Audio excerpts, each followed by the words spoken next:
जिंदगी में यदि सुखी होना हो ना तो इन 5 किस्म के लोगों से हमेशा दूरी बनाए रखना।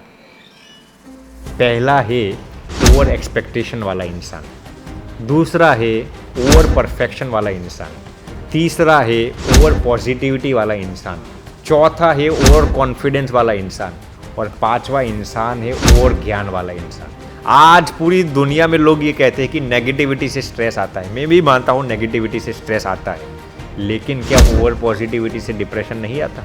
यदि सामने वाले इंसान की अपेक्षा न होते हुए भी आप उसको सुधारने की अपेक्षा रखते हैं ना, तो आप सबसे ज़्यादा बेवकूफ़ हो। जब तक सामने वाला इंसान आपके पास ज्ञान की अपेक्षा न रखे, जब तक सामने वाला इंसान आपके पास उपदेश की अपेक्षा न रखे, नसीहत की अपेक्षा न रखे, आप उसके जीवन में कुछ सुधार कीजिए ऐसी अपेक्षा न रखे, तब तक न तो उसको ज्ञान देना चाहिए, ना ही उसको उपदेश देना चाहिए, ना ही उसको नसीहत देनी चाहिए और ना ही उसको सुधारने की कोई चेष्टा करनी चाहिए।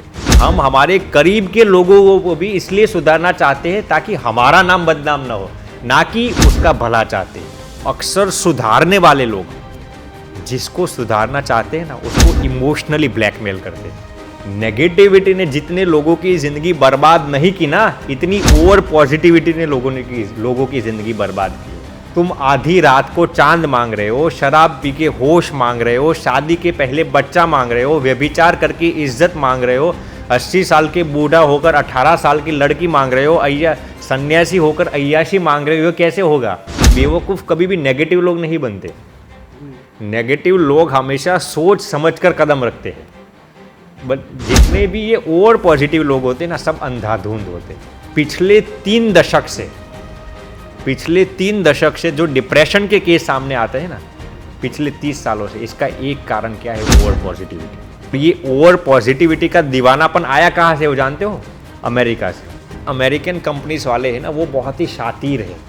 वो अच्छी तरह से समझते हैं कि आपके जेब को कैसे खाली करना है, आपको लूटना कैसे है, आपको बेवकूफ़ कैसे बनाना है। अक्सर ओवर परफेक्शनिस्ट लोग अहंकारी होते हैं। इस दुनिया में जितने भी ओवर परफेक्शनिस्ट लोग हैं ना, वो मानसिक बीमार हैं। जितने भी ओवर परफेक्शनिस्ट लोग हैं ना इस दुनिया में, उसमें से 80% लोग फेलियर्स होते हैं। ओवर पॉजिटिव लोगों की सबसे बड़ी कमजोरी क्या है जानते हो? वो अपनी गलती को कभी भी देख ही नहीं सकते।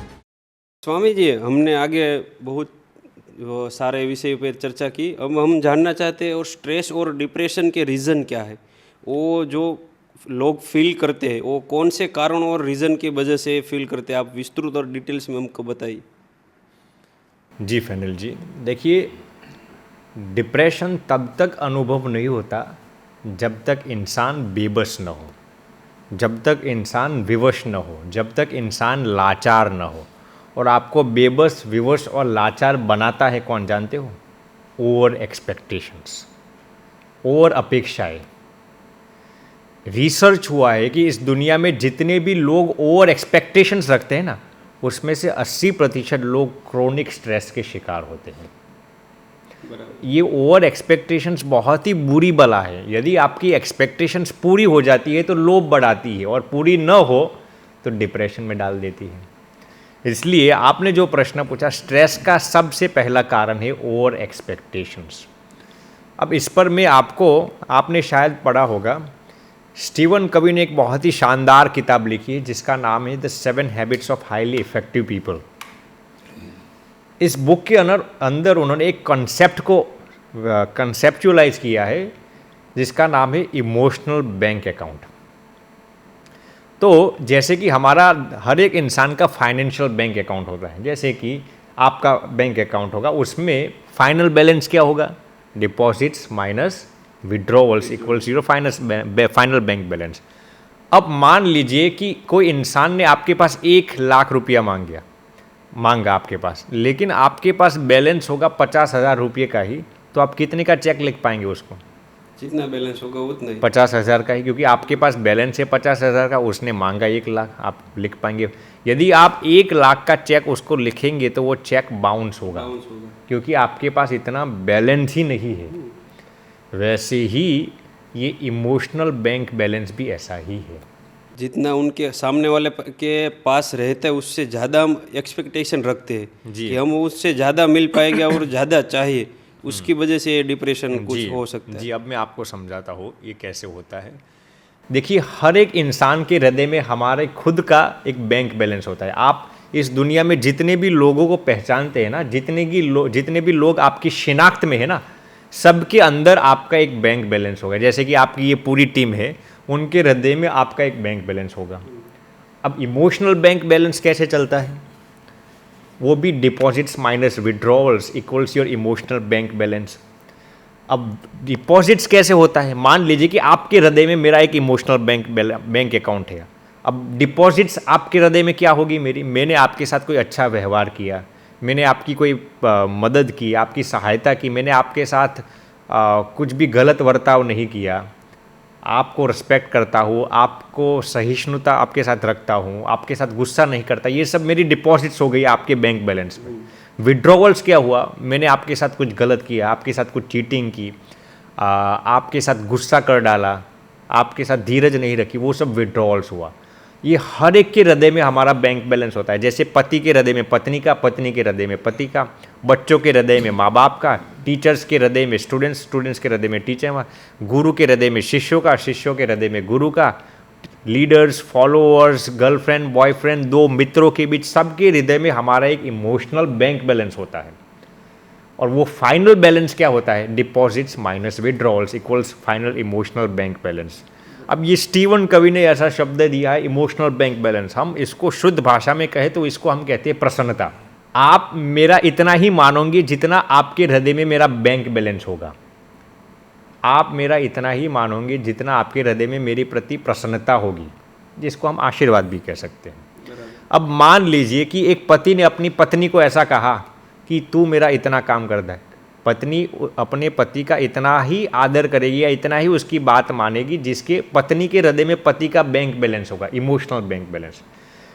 यदि पत्नी के हृदय में पति का 50% ही इमोशनल बैंक बैलेंस होगा तो पत्नी पति का 50% से ज़्यादा नहीं मानेगी, वो उसका इतना ही मानेगी जिसका उसके हृदय में बैंक बैलेंस है। तो अब आप ये सोचते होंगे कि इमोशनल बैंक बैलेंस और स्ट्रेस और डिप्रेशन से क्या लेना देना है। मैं आपको समझाता हूँ। दूसरे लोग आपका इतना ही मानेंगे, दूसरे लोग आपका इतना, देखिए, दूसरे लोग आपका इतना स्वीकार नहीं करेंगे जितना आप चाहते हैं। दूसरे लोग आपकी इतनी इज्जत नहीं करेंगे जितना आप चाहते हैं। दूसरे लोग आपके कहने से इतना सुधार नहीं करेंगे जितना आप चाहते हैं।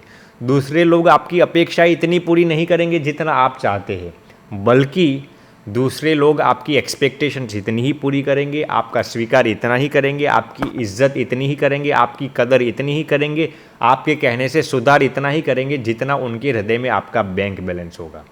इसीलिए दूसरों को अपनी बात मनवाने से पहले, दूसरों के जीवन में सुधार करने से पहले, दूसरों पर अपनी अपेक्षा थोपने से पहले, दूसरों को अपनी इज्जत करवाने से पहले उनके हृदय में आपका बैंक बैलेंस बढ़ाना चाहिए।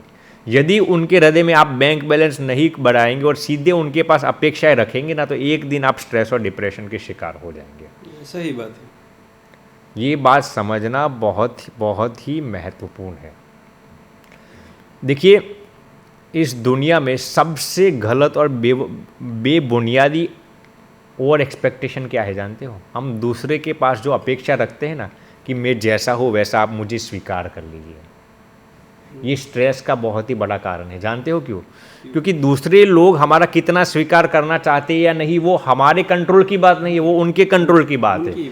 और जो चीज़ हमारे कंट्रोल में नहीं है, उसको जब हम हमारे कंट्रोल में लेना चाहते हैं ना, तो वो हमारे जीवन में यकीनन स्ट्रेस को इन्वाइट करेगा। उल्टा ही होगा। और ये सबसे ज़्यादा कहाँ पे होता है जानते हैं? जो हमारे करीब के लोग होता है। एक पति अपनी पत्नी के पास ऐसी अपेक्षा रखेगा, मैं जैसा हूँ वैसा तू मुझे स्वीकार कर, मैं भले ही अफेयर करके आऊँ, तुझे किसी के साथ अफेयर नहीं करना, मैं जैसा बेवकूफ़, चीटिंग जो भी करूँ मुझे स्वीकार कर ले। एक मित्र दूसरे मित्र के पास अपेक्षा रखेगा, एक बॉयफ्रेंड गर्लफ्रेंड के पास, गर्लफ्रेंड बॉय के पास, लीडर फॉलोअर्स के पास, ऐसे शुरू ही रहता है ये सिलसिला। इसीलिए सुखी होने का नायाब तरीका यही है कि आप दूसरों को जैसे है वैसा स्वीकार कर लीजिए, अपना स्वीकार करने की अपेक्षा मत रखिए। The expectation that you expect from others to accept you invites lots of stress in your life. इसके भी आगे मैं अब आपको बताता हूँ कि दूसरी सबसे गलत और बेमुनासिब ओवर एक्सपेक्टेशन क्या है जानते हो?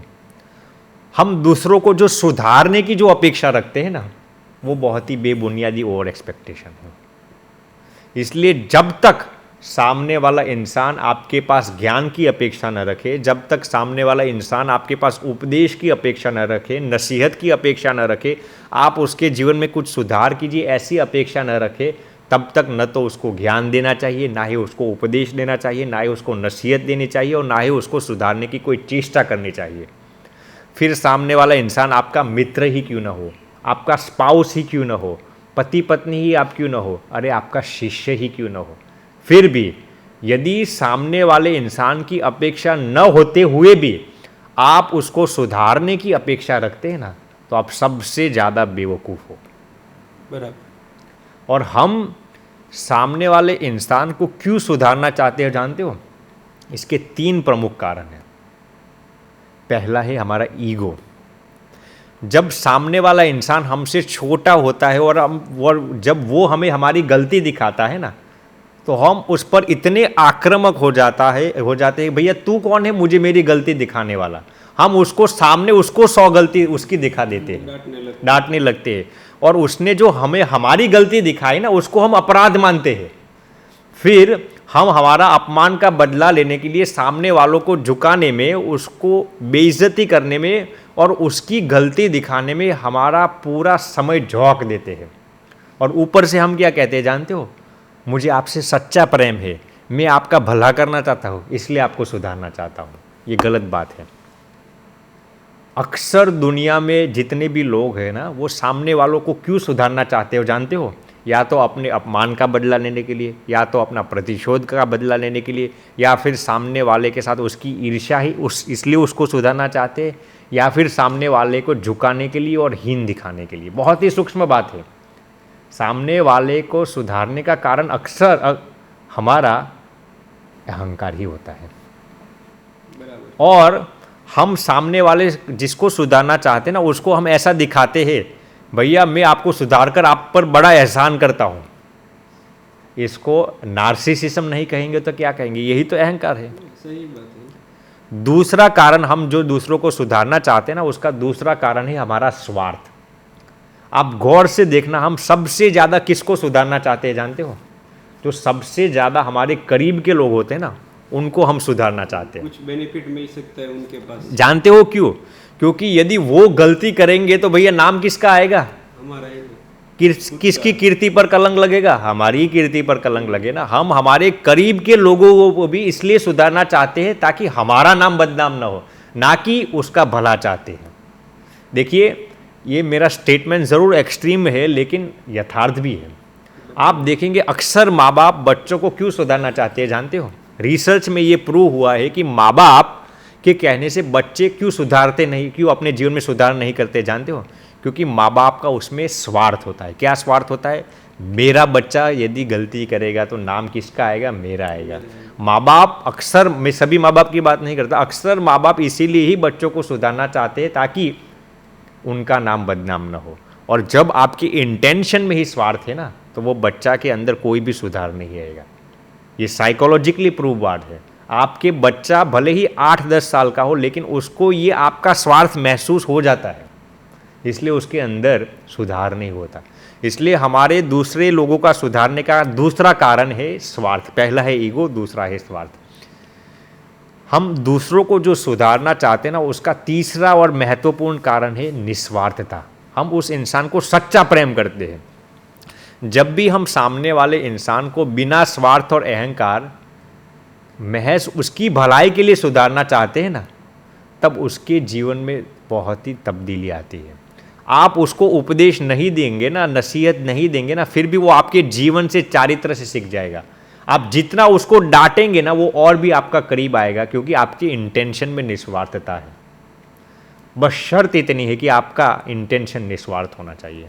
इसीलिए हम दूसरों को जो सुधारना चाहते हैं ना, इसके 3 प्रमुख कारण है। पहला है हमारा ईगो, दूसरा है हमारा स्वार्थ, और तीसरा है हमारा शुद्ध प्रेम। रिसर्च में ये पाया गया है कि जब हम सामने वालों को हमारे ईगो या हमारे स्वार्थ के कारण सुधारना चाहते हैं ना, तब सामने वाले इंसान के अंदर कोई फेरफार नहीं होता। उल्टा क्या होता है, वो आप उसको जितना सुधारने के लिए मशक्कत करते हैं ना, वो और भी आपसे दूर दूर चला जाता है। इतना ही नहीं, वो आपसे आजीवन दूरी बनाए लेता है और फिर उसी की वजह से ही आप डिप्रेशन में चले जाते हैं। सुधारने वाला डिप्रेशन में चला जाता है। बराबर है। रिसर्च में ये प्रूव हुआ है 99% लोग सामने वालों को इसलिए सुधारना नहीं चाहते ताकि उसके प्रति सच्चा प्रेम है, लेकिन अपने अहंकार और स्वार्थ के कारण ही उसको सुधारना चाहते हैं। तो ये ओवर एक्सपेक्टेशंस ही है एक प्रकार की। और सुधारने वाले लोग क्या शिकायत करते हैं जानते हो? सुधारने वाले लोग जिसको सुधारना चाहते हैं ना, उसके प्रति ये शिकायत करते हैं कि वो बंदा हमारी बात को नहीं मानता, हम जैसे जैसे उसको गलती दिखाते वो हमसे दूर चला जाता है। भैया, यदि आप किसी को सुधारना चाहते हो और यदि आप जैसे जैसे आप उसको गलती दिखाते हो वो आपसे दूर चलता है ना, तो अक्सर कारण उसका नहीं, आप ही उसके जिम्मेदार है। या तो आपकी इंटेंशन में स्वार्थ होगा या अहंकार होगा। हम अक्सर यही कहते हैं कि मैं इसलिए उसको सुधारना चाहता हूँ ताकि मुझे उससे सच्चा प्रेम है, मुझे उसका भलाई करना चाहता हूँ। भैया, आप यदि वाकई उसकी भलाई करना चाहते हो ना, तो आप उसको सुधारने में इतना समय नहीं देते, आप उसको अपना लेते, आप उसको स्वीकार लेते।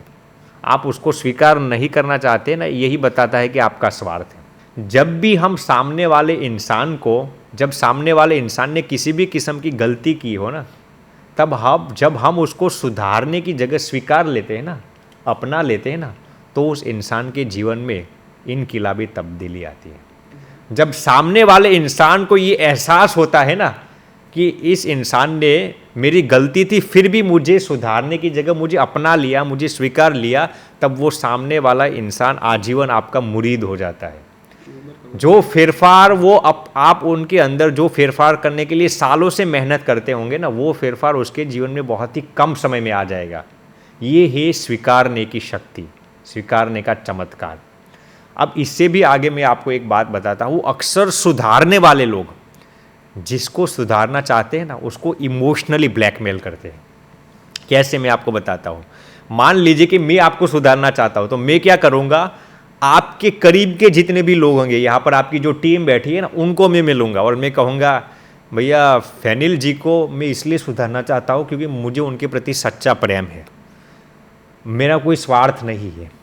मैं उन लोगों को ये कहना चाहता हूँ कि मेरे आपको सुधारने का कारण निस्वार्थता है। और फिर होता क्या है, जिस दिन आपको मेरी ये नौटंकी मालूम पड़ेगी ना, मेरा ये स्टंट जब आपको मालूम पड़ेगा ना, तब आप आजीवन मुझसे दूरी बनाए लेंगे।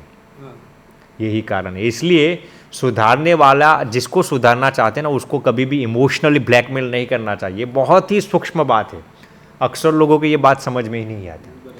इसीलिए स्ट्रेस और डिप्रेशन आने का एक कारण ये है ओवर एक्सपेक्टेशंस। अब इसके भी आगे मैं आपको एक कारण बताता हूं, अनरियलिस्टिक एक्सपेक्टेशंस, जिसको हम हिंदी में कहते हैं अंधाधुंध अपेक्षाएं। आज दुनिया में ऐसे कई बेवकूफ़ गोबर के लल्लू लोग पैदा हुए हैं जिनकी एक्सपेक्टेशंस ही अंधाधुंध होती है। तुम आधी रात को चांद मांग रहे हो, शराब पी के होश मांग रहे हो, शादी के पहले बच्चा मांग रहे हो, व्यभिचार करके इज्जत मांग रहे हो, 80 साल के बूढ़ा होकर 18 साल की लड़की मांग रहे हो, सन्यासी होकर अय्याशी मांग रहे हो। कैसे होगा? ऐसे जितने भी लल्लू लाल बेवकूफ़ गोबर लाल लोग हैं ना, सब आजीवन दुखी रहते हैं और डिप्रेशन के शिकार होते हैं।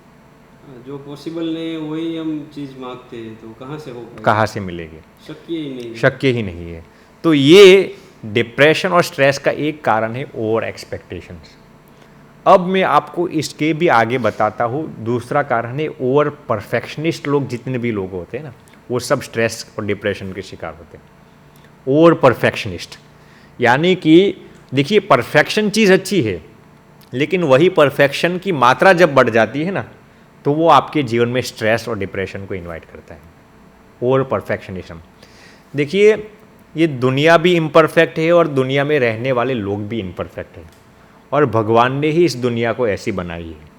अब जिस दुनिया में भगवान खुद परफेक्शन की अपेक्षा नहीं रखते, वहाँ पर मैं और आप कौन सी खेत की मूली है कि लोगों के पास परफेक्शन की अपेक्षा रखें? बात गलत ही है ना। भगवान ने ही ऐसी अपेक्षा नहीं रखी कि हर इंसान परफेक्शन हो। इस दुनिया में जितने भी ओवर परफेक्शनिस्ट हैं ना, सब उनकी कमज़ोरी क्या है जानते हो? वो सबके अंदर गलतियां ढूंढे बिना नहीं रह सकते। और जो इंसान दूसरों के अंदर गलती ढूंढता है ना, वो कभी भी सुखी नहीं हो सकता। कभी भी सही हो। ये जितने भी ओवर परफेक्शनिस्ट लोग हैं ना, उनके परफेक्शन की कोई सीमा नहीं होती।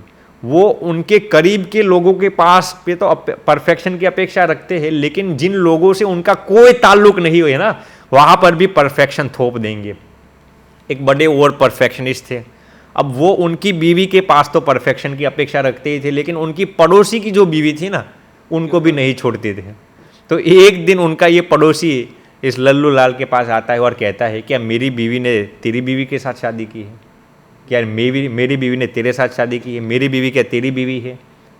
क्या मेरी बीवी तेरे साथ बच्चा पैदा करने वाली है?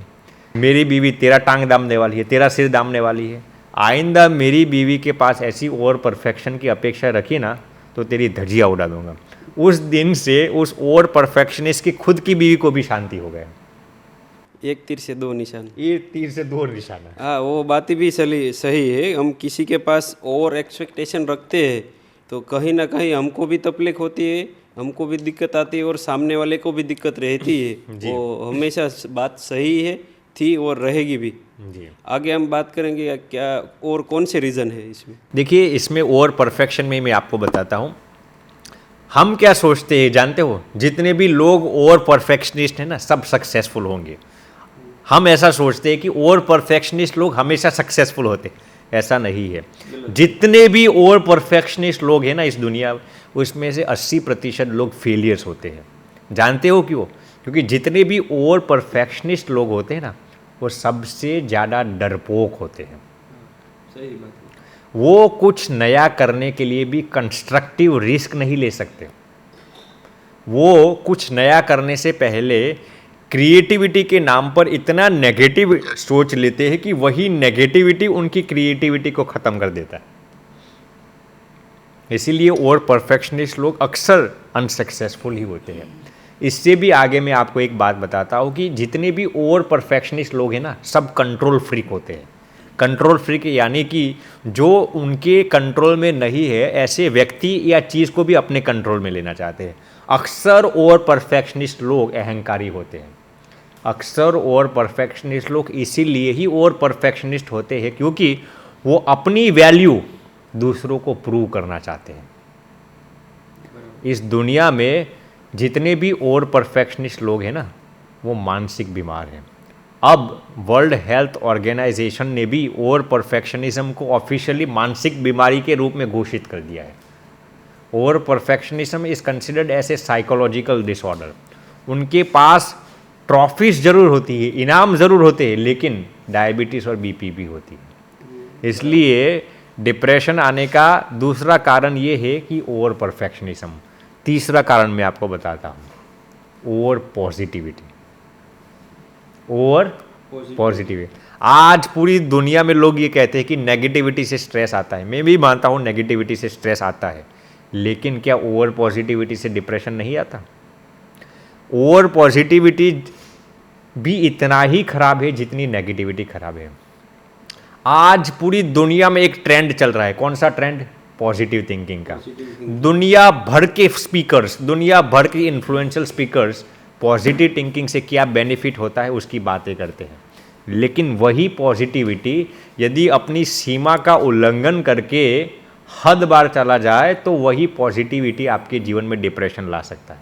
और इस विषय पर कोई बात नहीं करता, सब पॉजिटिविटी पर ही बात करते हैं। मैं आपको बताता हूं कि पिछले 3 दशक से जो डिप्रेशन के केस सामने आते हैं ना, पिछले 30 सालों से, इसका एक कारण क्या है? Over positivity. और ये ओवर पॉजिटिविटी का दीवानापन आया कहाँ से हो जानते हो? अमेरिका से।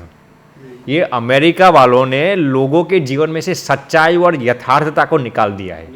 अमेरिका वालों ने लोगों को अंदर से कमज़ोर, पंगु बना दिया है और बाहर से लोगों को फौलादी दिखाने का आडंबर सिखाते हैं। आज पूरी कायनात को बेवकूफ़ बनाने के लिए, उल्लू बनाने के लिए एक बहुत ही विराट षड्यंत्र चल रहा है। बेवकूफ़ बनते रहो, उम्मीद मत छोड़ो। बेवकूफ़ बनते रहो, उम्मीद मत छोड़ो। Ignore reality, embrace positivity. Ignore reality, embrace positivity. बेवकूफ़ बनते रहो, बेवकूफ़ बनते रहो, ऐसी बातें चलती है। ये ओवर पॉजिटिविटी का ट्रेंड लाने वाले लोग अमेरिकन कंपनीज वाले हैं। जानते हो क्यों? क्योंकि उनको अपनी प्रोडक्ट्स का मार्केटिंग करना है। अब मैं आपको सिंपल एग्जांपल देता हूँ। ये जितने भी अमेरिकन कंपनीज वाले हैं ना, वो बहुत ही शातिर हैं। वो अच्छी तरह से समझते हैं कि आपके जेब को कैसे खाली करना है, आपको लूटना कैसे है, आपको बेवकूफ़ कैसे बनाना है।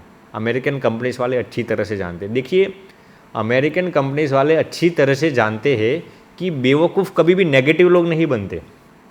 नेगेटिव लोग हमेशा सोच समझकर कदम रखते हैं। बट जितने भी ये ओवर पॉजिटिव लोग होते हैं ना, सब अंधाधुंध होते हैं। क्या हो? अंधाधुंध होते हैं। वो बिना सोचे निर्णय ले लेते हैं। अब मैं आपको सिंपल एग्जांपल देता हूँ। मान लीजिए कि कोई लोशन की कंपनी है, कोई लोशन फेस पर लगाने की कोई लोशन की कंपनी है, बॉडी लोशन, फेस लोशन की। अब उसमें लिखा जाएगा ये लोशन आप 3 दिन लगाएंगे तो आप काले में से गोरे हो जाएंगे। तो अब नेगेटिव लोग इस एडवर्टाइजमेंट को देखकर क्या सोचेगा? अरे भगवान ने जिसको जन्मजात काला बनाया है वो 3 दिन में कैसे गोरा हो सकता है? अब ये जितने भी ओवर पॉजिटिव बेवकूफ़ लोग होते हैं ना, वो क्या सोचेंगे? हैं 3 दिन में से मैं एक काले में से गोरा हो जाऊंगा, लाइए लाइए, खरीद लेगा। 1000 रुपये की ट्यूब वो लोशन खरीद लेगा। वो कंपनीज वाले कहेंगे 3 दिन आप लगाइए, आप काले में से, आप काले सांड में से सफ़ेद गद्दे हो जाएंगे। वो लगाएगा, 3 दिन लगाएगा, लगाता रहेगा, कुछ फ़र्क नहीं होगा। फिर उसको बताया जाएगा आप 3 दिन नहीं 30 दिन लगाइए, फिर आप काले में से गोरे हो जाएंगे। वो ओवर पॉजिटिव बेवकूफ़ इंसान 30 दिन क्या, 3 महीने क्या, पूरी ज़िंदगी यही पॉजिटिविटी से लगाता रहेगा। एक दिन में काले सांड में से सफ़ेद गधा हो जाऊंगा, काले सांड में से सफ़ेद गधा हो जाऊंगा। बेवकूफ़ पूरी ज़िंदगी लगाता रहता है, लेकिन अपनी पॉजिटिविटी को नहीं छोड़ता। बेवकूफ़ बनते रहो, उम्मीद मत छोड़ो, बेवकूफ़ बनते रहो, उम्मीद मत छोड़ो। पूरी ज़िंदगी ये ओवर पॉजिटिव इंसान हमेशा दुखी ही रहते हैं। जितने लोग नेगेटिविटी से, जितने लोग डिप्रेशन में नहीं गए ना, इतने लोग ओवर पॉजिटिविटी से डिप्रेशन में गए हैं। नेगेटिविटी ने जितने लोगों की ज़िंदगी बर्बाद नहीं की ना, इतनी ओवर पॉजिटिविटी ने लोगों की ज़िंदगी बर्बाद की है। देखिए, मैं यहाँ पर स्पष्टता करना चाहता हूँ। I would like to make this clarification that I am not embracing negativity. मैं यहाँ पर नेगेटिविटी का समर्थन नहीं करता, लेकिन मैं यहाँ पर ये ज़रूर कहना चाहूँगा कि ओवर पॉजिटिव भी इतनी ही खराब है जितनी नेगेटिविटी खराब है। मैं यहाँ पर ना ही नेगेटिविटी का समर्थन करता हूँ, ना ही ओवर पॉजिटिविटी का। पॉजिटिविटी आपके लिए अच्छा है, लेकिन ओवर पॉजिटिविटी आपके लिए अच्छा है नहीं है। इसलिए जितनी नेगेटिविटी खराब है, इतनी ही ओवर पॉजिटिविटी भी खराब है। देखिए, पॉजिटिव होना और ओवर पॉजिटिव होना, इसमें बहुत ही फ़र्क है। पॉजिटिविटी और ओवर पॉजिटिविटी में बहुत ही इम्तियाज़ है। पॉजिटिविटी आपको रियलिस्टिक सोचना सिखाती है, ओवर पॉजिटिविटी आपको अंधाधुंध सोचना सिखाती है। पॉजिटिविटी आपके पास मान लीजिए कोई लक्ष्य होगा, कोई गोल होगा, तो पॉजिटिविटी आपको क्या सिखाएगी? उस लक्ष्य को प्राप्त करने के लिए कितनी मेहनत करनी पड़ेगी, कितनी मशक्क़त करनी पड़ेगी, उस गोल को प्राप्त करने से कितना फ़ायदा होगा, कितना नुकसान होगा, वो सब पॉजिटिविटी आपको सिखाएगी। ओवर पॉजिटिविटी आपको ये सब नहीं सिखाएगी। लक्ष्य प्राप्त करने के लिए कितनी मशक्क़त करनी पड़ेगी, वो ओवर पॉजिटिव कभी नहीं कहेगा। लक्ष्य प्राप्त करने से क्या फ़ायदा नुकसान होगा, वो कुछ ओवर पॉजिटिविटी नहीं सिखाएगा। वो इतना ही कहेगा लक्ष्य है ना, प्राप्त कर लो, प्राप्त कर लो। पॉजिटिव लोग हमेशा आनंद में रहते हैं और ओवर पॉजिटिव लोग हमेशा वहम में रहते हैं। बराबर। इसके भी आगे मैं आपको बताता हूँ, ये जितने भी, देखिए, पॉजिटिव लोगों पर, ओवर पॉजिटिव लोगों पर विश्वास रखना सबसे बड़ी बेवकूफ़ी है। ओवर पॉजिटिव लोगों पर विश्वास रखना सबसे बड़ी बेवकूफ़ी है। जानते हो क्यों? क्योंकि उनकी एक्सपेक्टेशंस ही अंधाधुंध होती है। आप उनको कहेंगे भैया आकाश में से चांद लेके आएंगे, वो कहेगा मैं यूँ उड़ के गया और यूँ आया। फिर आप उनको पूछेंगे भैया चांद लेके क्यों नहीं आए, वो कहेगा मैं तो उड़ के गया था लेकिन चांद ने आने से इनकार कर दिया। अब इनकी बातें ही अनरियलिस्टिक होते हैं। इसलिए ओवर पॉजिटिव लोगों पर विश्वास रखना बेवकूफ़ी है। ओवर पॉजिटिव लोगों की सबसे बड़ी कमज़ोरी क्या है जानते हो? वो अपनी गलती को कभी भी देख ही नहीं सकते। वो इससे भी आगे अपनी गलती का जिम्मेदार दूसरों लोगों को ठहरा देते हैं। ये है ओवर पॉजिटिव होने का नुकसान। ओवर पॉजिटिव लोगों की जो बातें होती है ना, वो अंधाधुंध होती है। वो बिना सोचे भावावेश में आकर अंधाधुंध किसी को कमिटमेंट दे देते हैं। मान लीजिए कि ओवर पॉजिटिव इंसान किसी कंपनी में काम करता है, तो क्या होगा? उनके बॉस उनको पूछेंगे भैया ये काम इतने समय में हो जाएगा, तो ओवर पॉजिटिव इंसान बिना सोचे कह देगा हाँ हो जाएगा, बोल देगा, हाँ बाल देगा। फिर ओवर पॉजिटिव इंसान उनके नीचे के लोगों के पास कहेगा भैया बॉस ने कहा कि ये काम इतने समय में पूरा कर देगा, नीचे वाले लोग कहेंगे भैया ये काम इतने समय में पूरा करना नामुमकिन है। ओवर पॉजिटिव क्या कहेगा, मुझे ये काम इतना समय में चाहिए ही चाहिए। क्यों? क्योंकि उसको अपने बॉस के पास अच्छा दिखना है। नीचे वाले लोगों की क्या दुर्दशा होगी उसमें उसकी कोई दिलचस्पी नहीं है, मुझे ये काम चाहिए ही चाहिए। फिर जब डेडलाइन पूरी हो जाती है ना, फिर जब वो काम पूरा नहीं होता ना, तो ओवर पॉजिटिव इंसान खुद तो डिप्रेशन में चला जाता है, उसकी वजह से उसके ऊपरी भी डिप्रेशन में, नीचे वाले लोग भी डिप्रेशन में, इर्द गिर्द वाले सभी लोग को डिप्रेशन में डाल देता है। इसीलिए मैं कहता हूँ ओवर पॉजिटिव लोगों पर कभी भी विश्वास मत करना। बराबर है। ओवर पॉजिटिव लोग ओवर पॉजिटिव क्यों होते हो जानते हो? क्योंकि उनको अपने आप को अच्छा दिखाने की आदत होती है, अच्छा रिप्रेजेंट करने की आदत है। ये ओवर पॉजिटिव लोग शुरुआत में तो चमक जाते हैं, लेकिन यही ओवर पॉजिटिविटी एक दिन उनको डिप्रेशन की खाई में धकेल देती है। बराबर है। इसीलिए मैं कहता हूँ जिंदगी में यदि सुखी होना हो ना, तो इन 5 किस्म के लोगों से हमेशा दूरी बनाए रखना। पहला है ओवर एक्सपेक्टेशन वाला इंसान, दूसरा है ओवर परफेक्शन वाला इंसान, तीसरा है ओवर पॉजिटिविटी वाला इंसान, चौथा है ओवर कॉन्फिडेंस वाला इंसान, और 5वां इंसान है ओवर ज्ञान वाला इंसान। यदि सुखी रहना है तो ओवर एक्सपेक्टेशंस वाले, ओवर पॉजिटिविटी वाले, ओवर परफेक्शन वाले लोग, ओवर कॉन्फिडेंस वाले लोग और ओवर ज्ञान वाले लोग, इन सभी से दूरी बनाए रखना। ये लोग खुद तो डिप्रेशन में होते ही है, लेकिन उनके इर्द गिर्द में जितने भी लोग होते हैं ना, सबको डिप्रेशन में डाल देते हैं।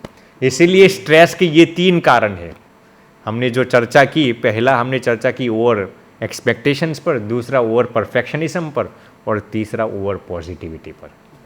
बहुत अच्छा। ये 3 रीज़न मुझे लगता है कि डिप्रेशन में और ये टेंशन में लाने वाली स्ट्रेस की बात है। आपका कीमती समय देने के लिए हमको धन्यवाद।